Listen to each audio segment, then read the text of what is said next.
Bismillahirrahmanirrahim. Assalamualaikum warahmatullahi wabarakatuh. Kali ini akan kita bacakan sebuah kisah berkenaan tentang Raja Namrud yang mengaku Tuhan dan menikahi ibu kandungnya sendiri. Bagaimanakah kisah selengkapnya? Silakan simak video ini sampai dengan tuntas agar tidak salah paham. Namrud bin Kan'an bin Huz bin Ham bin Nuh adalah raja yang amat sombong. Dia adalah raja yang sangat populer di peradaban dunia sekitar tahun 2275 hingga 1943 sebelum Masehi. Negara bekas pemerintahannya kini disebut Irak, sebuah peradaban Mesopotamia kuno. Namrud dikisahkan menikahi ibunya sendiri. Konon sang ibu bernama Semiramis. Dikisahkan pada saat usia remaja, Semiramis telah menikah dengan Kan'an. Konon, sehari setelah berhubungan kelamin dengan Semiramis, ayahnya meninggal dunia. Ibunya yang cantik dan bijaksana mengaku tidak pernah disentuh oleh manusia. Bahkan Namrud dianggap anak yang suci. Ini telah menambahkan keyakinan Namrud bahwa ia adalah anak Tuhan yang lahir dari seorang perawan.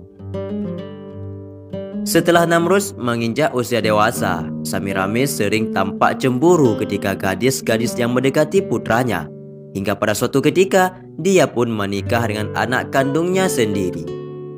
Sementara itu, sejarawan penting Mesir, Syekh Muhammad bin Ahmad bin Iyas, dalam buku berjudul Kisah Penciptaan dan Tokoh-Tokoh Sepanjang Zaman, mengangkat riwayat berbeda sama sekali tentang Raja Namrud. Diriwayatkan olehnya bahwa Hams mempunyai seorang anak yang bernama Khawsi. Khawsi memiliki anak yang bernama Kan'an, dan Kan'an memiliki anak yang bernama Namrud. Kan'an adalah orang kuat yang senang berburu. Apabila dia berteriak kepada binatang-binatang buas atau binatang-binatang liar, maka binatang-binatang tersebut berjatuhan karena kerasnya teriakan Kan'an. Dia menikah dengan seorang wanita yang kemudian mengandung Namrud. Ketika masa kehamilannya sudah cukup, wanita tersebut melahirkannya. Bapak anak itu, Kan'an, berkata kepada wanita tersebut, "Anak ini terlahir akan membawa kejelekan. Bunuh saja atau buang saja ke tanah lapang agar dia mati." Mendapati perintah demikian, wanita tersebut membawa Namrud dan melemparkannya ke tanah lapang di antara kumpulan sapi yang sedang berumput.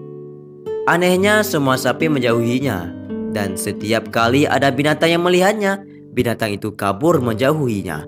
Akhirnya, ibunya datang mengambilnya. Perempuan itu menyangka bayinya itu telah tenggelam. Padahal kenyataannya, anak tersebut terbawa arus sampai ke sebuah sumur dengan selamat.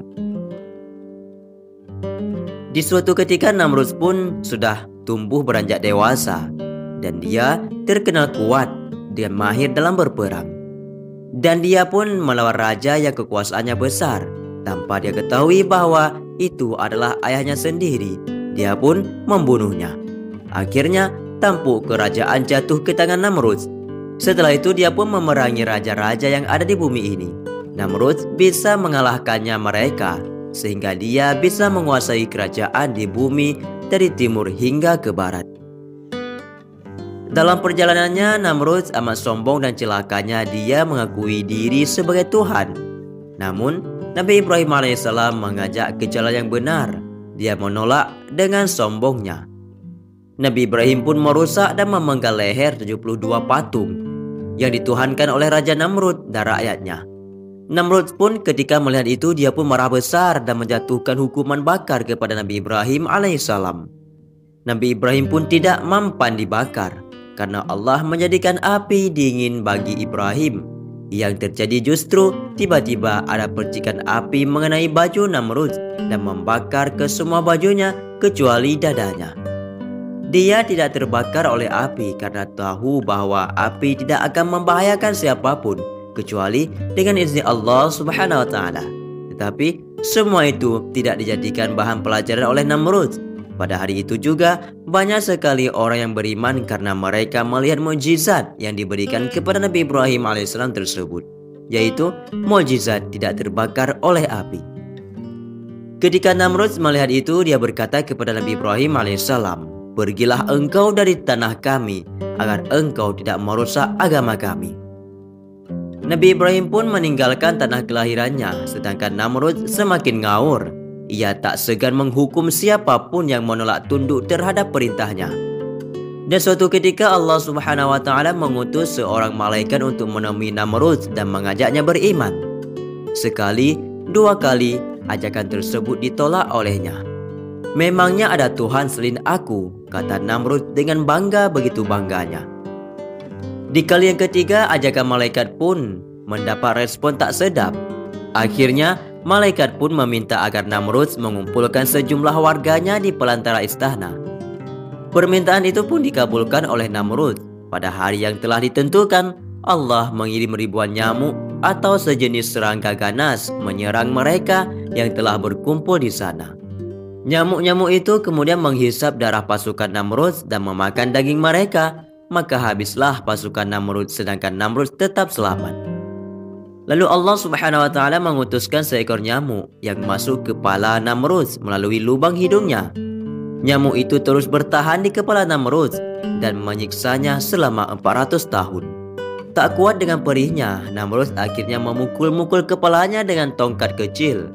Disebutkan bahwa ia menjadi raja yang zalim selama 400 tahun. Maka Allah pun mengazabnya selama 400 tahun hingga akhirnya ia mati karena wasilah seekor nyamuk yang sangat kecil.